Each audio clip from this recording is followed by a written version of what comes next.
Olá, boa noite a todos. Estamos aqui para mais uma live aqui do nosso Neuropsicologia na Escola. Dessa vez a gente vai falar sobre os transtornos da linguagem, né? Na verdade, os transtornos da comunicação, né? O transtorno da linguagem é um deles. Então a gente vai falar especificamente sobre as questões dos transtornos de comunicação. Só desculpe a minha voz, hoje eu já dei aula de manhã e acho que ela estava pressentindo o feriadão e começou a dar uma baquejada aqui, tá bom?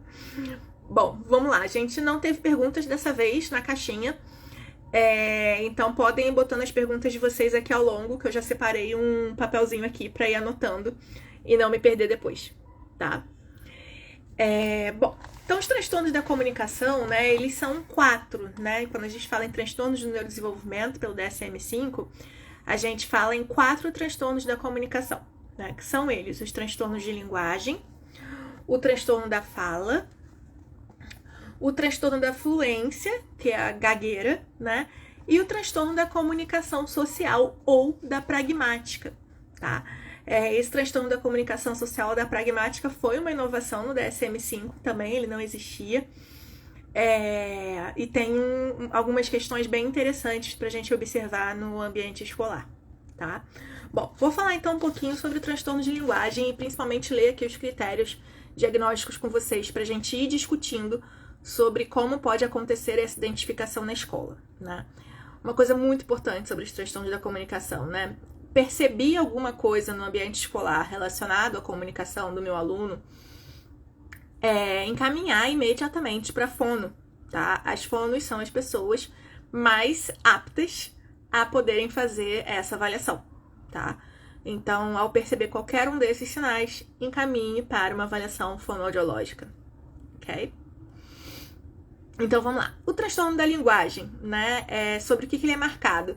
Sobre dificuldades persistentes na aquisição e no uso da linguagem em suas diversas modalidades, seja ela falada, escrita, linguagem de sinais, linguagens não verbais, enfim, devido a déficits na compreensão ou na produção, inclusive marcados por vocabulário reduzido, né? Então observem, principalmente na comparação com pares da turma, se a criança às vezes apresenta uma dificuldade de vocabulário, aquele vocabulário mais pobre, né? Muita repetição de palavra no discurso.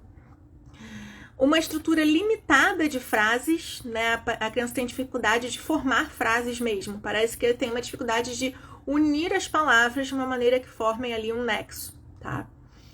E prejuízos no discurso, pela capacidade reduzida de usar vocabulário e unir frases para explicar ou descrever um tópico ou uma série de eventos, tá? É importante observar que, nesses casos, as capacidades linguísticas estão de forma substancial e quantificável abaixo do esperado para a idade.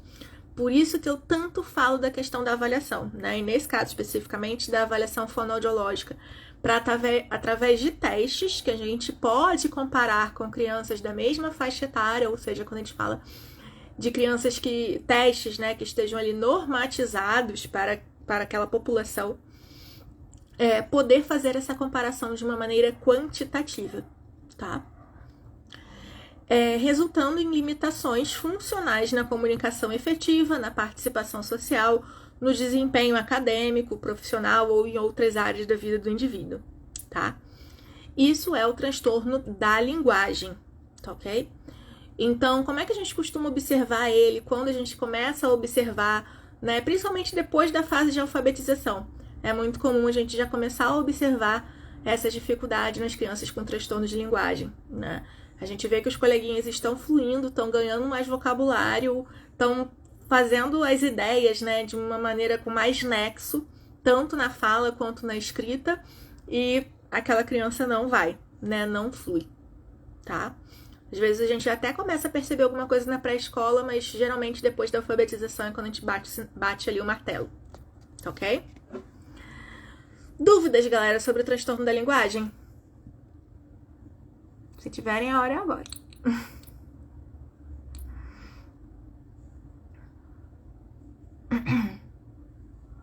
Não? Tá. Qualquer coisa, se depois surgir alguma aí, eu paro e volto, tá? Vamos falar então um pouquinho sobre o transtorno da fala, tá? O transtorno da fala refere-se a uma dificuldade persistente para a produção da fala, única e exclusivamente, tá? O transtorno da linguagem a gente viu que tem uma dificuldade na parte de fala, né, verbal, na parte escrita, ou em outros tipos de linguagem, tá? O transtorno da fala é especificamente altas habilidades. Evandro, não sei do que se refere. Mas hoje não, hoje a gente vai falar sobre transtorno de linguagem, transtornos da comunicação. Tá? Se eu não me engano, a gente tem uma live falando sobre altas habilidades, acho que tá mais pra frente. Acho que ainda vai acontecer. Tá? Fiquem sempre de olho no calendário, né? Salvem ali aquela postagem que tem o calendário das lives, pra vocês não se perderem nos temas, tá? A gente já teve as lives de saúde mental na escola, né, de uma maneira geral. A gente já teve de neurodesenvolvimento. A gente já teve... Nada, Evandro, imagina. A gente já teve sobre deficiência intelectual. A gente já teve sobre transtorno do espectro autista. A gente já teve sobre TDAH. E provavelmente devo estar esquecendo alguma, porque eu não vou lembrar de todas de cabeça. E agora, hoje, sobre transtornos da comunicação, tá? Então fiquem sempre de olho lá, porque a gente vai liberando, tem um calendáriozinho pra vocês. Se eu não me engano, a próxima acho que é transtorno de ansiedade. E assim vai, tem os transtornos depressivos também, enfim. A gente vai passar por todos eles, tá? Bom, o transtorno da fala, então, né, Élica? Teste neuropsicológico para altas habilidades, seria isso, Evandro? Se for, me dá um positivo aí que eu te respondo, tá? Bom, então vamos lá. Sobre o transtorno da fala, essa criança geralmente é caracterizada... Ok, transtorno da fala e da linguagem. Eu estava justamente falando sobre as características do transtorno da linguagem ainda há pouco, né? Eu falei sobre os transtornos do transtorno da linguagem e agora a gente vai falar justamente sobre o transtorno da fala. Então, eu vou falar as características do transtorno da fala para a gente poder debater, então, sobre cada um, tá? O transtorno da fala caracteriza-se por uma dificuldade persistente para a produção da fala que interfere na inteligibilidade da fala ou impede a comunicação verbal de mensagens, tá? A perturbação, claro, causa limitações na comunicação eficaz que interferem na participação social, acadêmica, profissional ou em outras áreas da vida do indivíduo, tá? E o início desses sintomas acontecem bem precocemente no período do desenvolvimento. Então, o transtorno da fala, diferente do transtorno da linguagem, a gente já vai perceber muito mais cedo nas crianças. Então, por vezes, nas crianças pré-escolares, a gente já começa a perceber isso. Ela até fala, até tem um vocabulário ok, mas não é entendível, né, o que ela fala, tá? Então, isso é caracterizado como o transtorno da fala. Eita, peraí, tá. Não vieram perguntas nas caixinhas aqui, vieram na da Soraya, gente, sensacional. Então, peraí que vem muita coisa. A pergunta número 1, já respondi então, né, a diferença entre o transtorno da fala e da linguagem.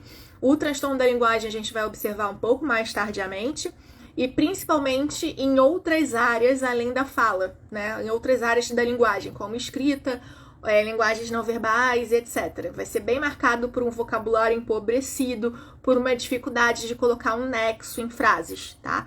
Mas a dicção, a fala, o entendível da fala, digamos assim, é ok, tá? Sem problema, Soraya, imagina.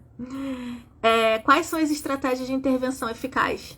Cara, assim, estratégias de intervenção, eu não sei. Quem sabe é fono. Quem trata de transtornos da comunicação é fono, tá? Então, estratégia de intervenção eficaz, encaminhar para fono, tá? Claro que tem algumas crianças, né, que com transtorno da comunicação, pelo tempo que ficaram sem, né, podem desenvolver crenças sobre o funcionamento dela e tal, e que talvez também precisem de uma ajuda psicoterápica, sim, mas o essencial, a intervenção raiz ali, nuclear, é fono, tá? A faixa etária para diagnóstico, então, vai depender. Eu vou deixar essa aqui para depois. Vou até anotar aqui para não esquecer, peraí. Que a gente já viu dos dois, faixa etária, diagnóstico. O transtorno da linguagem, pelo que eu tava falando para vocês antes, né?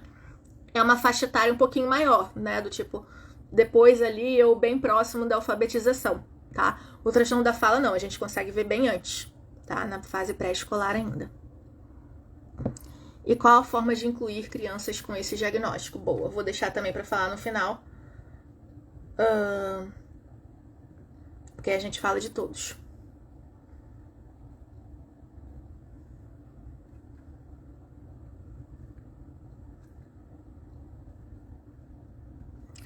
E respondendo a pergunta aqui do Evandro, né, sobre um teste neuropsicológico para avaliação de altas habilidades. Então, vamos lá. Um teste em si não vai te dizer se você tem uma característica de altas habilidades ou não. Aliás, um teste em si sozinho não te fala nada, né? O que te fala é sempre a avaliação completa. Mas existem alguns testes que avaliam os fatores de altas habilidades, como, por exemplo, o TIAS, tá? É um dos testes que a gente tem disponível para essa avaliação. Mas, se eu não me engano, ele só é disponível para crianças de faixa etária do primeiro segmento ali do ensino fundamental, se eu não me engano. Tá bom? Bom, sobre o transtorno da fala, uma coisa também muito importante. A gente percebe muito pequenininho, né? Por vezes nas crianças muito pequenininhas. Então, dentro de uma faixa etária pré-escolar e tal. E é imprescindível que a gente observe se essa criança não tem alguma outra dificuldade, né? Uma dificuldade auditiva, algum tipo de lesão, alguma questão relacionada, né, motora, né, da fala. Então, isso tudo a gente precisa observar até chegar a esse diagnóstico também, tá? Então, muito importante que também sejam retirados esses outros fatores que podem interferir na nossa comunicação. Tá? Então, sempre que desconfiar também de uma criança com esse quadro, a gente precisa fazer essas investigações auditivas, motoras, né, e por aí vai, tá?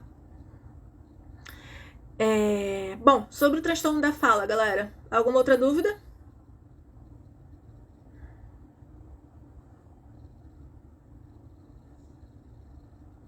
Não?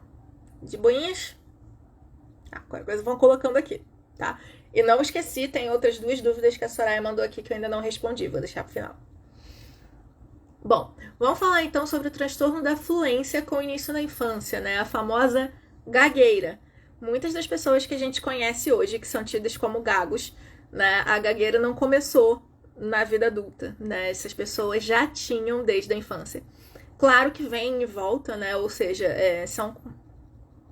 são questões que são muito influenciadas por questões relacionadas a estresse, são comportamentos, né, que são muito influenciados por questões de estresse e ansiedade, né? Então, quando a gente tem uma criança, né, numa situação, às vezes, de prova ou de apresentação, realmente dá uma piorada na gagueira, né? Eu avaliei um paciente que tinha esse transtorno e era perceptível, assim, quando chegava a época de prova, ele ficava, antes da época de prova, ele tava ótimo, você nem dizia que ele tinha gagueira. Quando chegava aquela semana de provas, sabe, da escola, ele ficava muito mal, ele começava realmente a ter muita presença de gagueira, tá? E aí, nesses casos, até a intervenção, acho que perguntou antes, acho que era uma das perguntas até da Soraya. Nesses casos, esse é um dos transtornos que a intervenção precisa ser bem dupla, né? Apesar de ser um transtorno da comunicação, que a intervenção tem que ser com fono e também com psicólogo para poder a gente conduzir melhor ali o manejo dos estressores e da ansiedade que podem estar ali aumentando, piorando aquele quadro, tá? Então, o transtorno da fluência com início na infância, né, ou gagueira, ele é marcado por perturbações na fluência normal e no padrão temporal da fala inapropriadas para a idade e para as habilidades linguísticas do indivíduo, de maneira persistente e caracterizadas pela ocorrência frequente ou marcante das seguintes questões: repetições de som e sílabas, prolongamentos sonoros de consoantes e de vogais, palavras interrompidas, como se você estivesse fazendo uma palavra e de repente ela corta, bloqueio audível ou silencioso, pausas preenchidas ou não preenchidas da fala, circunlocuções, que são substituições de palavras para evitar palavras às vezes mais difíceis dele pronunciar, palavras produzidas com excesso de tensão física, né? meio quase que eu tô fazendo agora, falando, tensionando, mas de uma maneira bem específica, né, que eles fazem. Então você percebe toda uma tensão muscular. Repetições de palavras monossilábicas do tipo eu, né, e por aí vai, tá? Palavras pequenininhas eles costumam repetir, tá ok?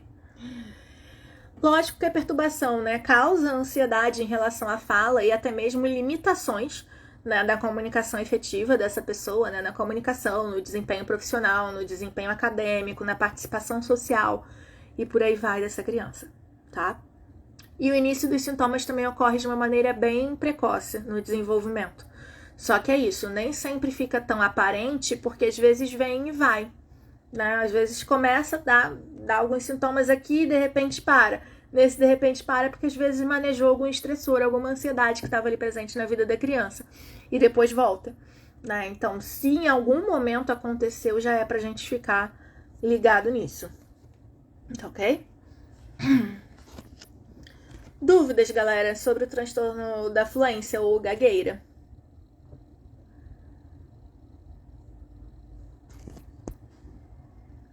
Não? Tá, ok. Bom, vamos então para o transtorno da comunicação social ou transtorno da pragmática, né? É um dos que eu acho mais interessantes na parte de transtornos da comunicação. Porque anteriormente a ele, provavelmente muitas crianças com transtorno da comunicação social ou da pragmática acabaram sendo diagnosticadas com TEA, né, com transtorno do espectro autista, e hoje a gente tem uma outra variação para isso. Vocês vão entender por quê, tá? Então vamos lá. O transtorno da comunicação social ou da pragmática, ele é marcado por dificuldades persistentes no uso social da comunicação, verbal e não verbal, manifestado por todos os elementos que seguem. São eles, né? Peraí. Déficits no uso da comunicação com fins sociais, como em saudações e compartilhamento de informações de forma adequada ao contexto social. Prejuízo na capacidade de adaptar a comunicação para se adequar ao contexto ou às necessidades do ouvinte. Então é muito comum, por exemplo, às vezes em crianças mais velhas, a gente vê que elas falam com as crianças mais novas da mesma maneira que elas falam com seus pares, né? Ou que falam com os pais da mesma maneira que falam com seus pares, e por aí vai. Elas não adequam a linguagem dela ao contexto ou a quem é meu interlocutor. Dificuldade de seguir regras para conversar e contar histórias, tais como aguardar a vez, reconstruir o que foi dito quando não foi entendido e saber como usar sinais verbais e não verbais para regular a sua interação. E dificuldades para compreender o que não é dito de forma explícita, ou seja, aquele famoso falar nas entrelinhas, tá? E sentidos não literais ou ambíguos da linguagem. Por exemplo, humor, metáforas, sarcasmo e por aí vai, tá? Os déficits, claro, né, causam prejuízo, limitam a vida desse sujeito, tá, na sua comunicação efetiva e também estão presentes logo no período precoce do desenvolvimento. Quem viu a live sobre TEA vai entender super agora, depois de eu ler sobre o transtorno da comunicação social, porque muitas crianças que provavelmente tinham diagnóstico de TEA antigamente, hoje pode ser que tenham apenas transtorno da comunicação social, né? Porque esse transtorno não existia antes. E se vocês pararem para observar, são os critérios A, né? São os critérios de comunicação do TEA, porém sem a presença do critério B, né? Que são os critérios relacionados à inflexibilidade, a interesse específico, à parte motora, tá? Então a criança não apresenta nenhum desses quadros, mas apresenta uma dificuldade muito grande de comunicação, de por vezes regular a comunicação dela verbal com a não verbal, né? Contar uma história com entonação, por vezes ela não consegue. Contar uma história, talvez, principalmente com fantoches ou coisa assim, mudando o tom de voz para fazer um tom de voz de um fantoche ou de alguém relacionado, ela não consegue, tá? Então, essa criança realmente tem uma dificuldade, bem como fala, né, o nome do transtorno, né, transtorno da comunicação social, de regular os traços mais sociais da fala, né, da nossa comunicação, né, não verbal e etc., para melhor se expressar com seus pares ou com quem seja mais velho ou mais novo. Tá ok? Alguma dúvida, galera, sobre o transtorno da comunicação social? Não? Beleza. Então, vamos lá. Faixa etária de diagnóstico, tá? Como é que geralmente a gente chega até esse diagnóstico? Por mais que todos sejam manifestados, né, bem precoce no desenvolvimento, como a gente viu dentro dos critérios, na realidade, na real, né, geralmente o transtorno da linguagem e o transtorno da comunicação social, eles são vistos um pouquinho mais velhos, né, do que o transtorno da fala e o transtorno da fluência, da gagueira, tá? Esses dois, o transtorno da fala e a gagueira, são vistos um pouquinho mais cedo, tá? Em crianças pré-escolares já fica bem mais claro. O transtorno da linguagem e o transtorno da comunicação social, a gente às vezes precisa ver a criança se desenvolvendo mais um pouco, às vezes ela tá adquirindo aquela habilidade ainda e tal, um pouquinho mais tarde do que os demais e tal, e pronto, e se resolveu, ou não, se realmente aquilo vai virar um quadro de transtorno, né? Um quadro de comprometimento, onde ela não vai mais acompanhar os seus pares. Ok? E a outra pergunta era como incluir crianças com esse diagnóstico? Então vamos lá. Primeira coisa que eu acho super importante no ambiente escolar, se a gente tiver crianças com alguns desses diagnósticos, é psicoeducar, né? Ou seja, explicar aos coleguinhas, na medida do possível, né? Na medida da linguagem que eles entendam, o que é isso, né? Então, assim, por exemplo, imagina que tem algum colega na classe com um transtorno da fluência, né, com gagueira. Geralmente essa criança vai ser muito, muito visada, né, por vezes até bullying e tal. É interessante eles saberem o que acontece, né? Não, vamos lá, deixa eu explicar para vocês o que acontece.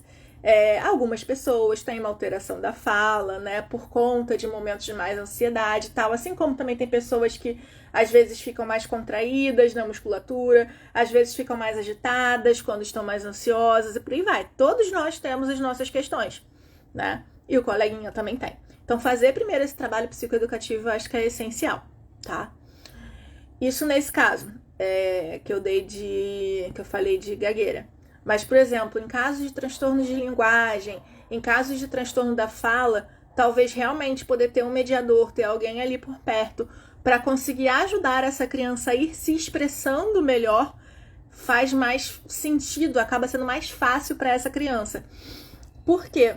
Eu ter que me comunicar com pares, com um vocabulário reduzido e por vezes com dificuldade de formar uma frase que faça sentido, o outro que não tem paciência, que ainda não sabe o que é que acontece comigo, simplesmente vai virar as costas e vai embora, né?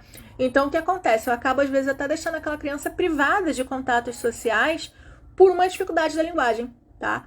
Então, talvez se ele pudesse trabalhar em dupla, ter um mediador ali por perto para ir ajudando ele a conseguir construindo, né? Sempre em paralelo também, né? Sempre pedindo orientação ao que a fono também está trabalhando, vai ajudando essa criança, tá? A ela ir desempenhando melhor o papel de linguagem, o papel de comunicação, de adequação da fala dela, ok? E dentro do transtorno da comunicação social, né? Como é que a gente pode intervir dentro da escola? Também, sempre conversem com quem vai estar atendendo a criança no consultório, né? Seja o psicólogo, nesse caso, seja o fono, para saber o que é que está sendo trabalhado e como é que a gente pode extrapolar isso fora a barreira, né, das paredes do consultório. Então, com crianças com transtorno da comunicação social da pragmática, atuar em teatros, né, fantoches, trabalhar com historinhas de fantoche, trabalhar com historinhas que tenham diálogo, onde ele tenha que fazer a voz de um vilão, onde ele tenha que fazer a voz de uma planta, onde ele tenha que fazer vozes diferentes, né, e comportamentos não verbais também diferentes. Então, isso são maneiras que a gente pode usar para ir intervindo também na escola e incluindo, né, e ajudando a criança também nesse aspecto. Ok? Alguma dúvida, galera? Espero ter respondido tudo. Deixa eu dar uma olhada aqui. Qual a forma de incluir crianças com esse diagnóstico? Foi a última, tá? Que é isso, sempre estejam parceiros de quem tá atendendo essa criança no consultório. Acho que foi isso. Isso que foi, galera. Sem nenhuma dúvida? Bom, se tiverem alguma outra dúvida, o nosso direct está sempre aberto, né? Tanto daqui do Caesmo quanto da Soraya. E canto. Canto também pode ser uma coisa muito legal, inclusive para quem tem gagueira. É muito legal, porque você consegue trabalhar a respiração com eles. Mas, claro, profissionais adequados, né? Profissionais que trabalham com isso. Coitado, se eu tentar trabalhar com canto, acho que a pessoa sai correndo. Mas sempre profissionais adequados. Fono, musicoterapeuta, enfim. Alguém que possa trabalhar essas questões que eu não sou, claro, a melhor pessoa para trabalhar. Tá, mas canto também ajuda bastante, principalmente as pessoas com gagueira. Boa, bem lembrado, Evandro. Tá ok? Bom, gente, então, como eu tava falando, nosso direct tá sempre aberto, tanto o meu, quanto daqui do Caesme, quanto da Soraya. Qualquer dúvida, mandem lá. Lembrem-se de salvar o post, tá até nos stories daqui, né? O post com o post com o calendário das lives para vocês saberem e não se perderem sobre os temas, tá? Que estão por vir, que já foram, os que já foram estão aqui salvos na série, tá? Então se vocês forem lá no Instagram do Caesme, vocês vão lá onde tem a TVzinha, né? Vão em séries, coloca Neuropsicologia na Escola, estão todos os vídeos que já passaram lá, ou no YouTube, no canal do Caesme também estão lá as lives que já passaram. E também para vocês não perderem as próximas, ok? Daqui a 15 dias a gente se vê de novo no novo tema, tá bom? Foi um prazer estar com vocês, gente. Tchau, tchau, um bom feriado, aproveitem!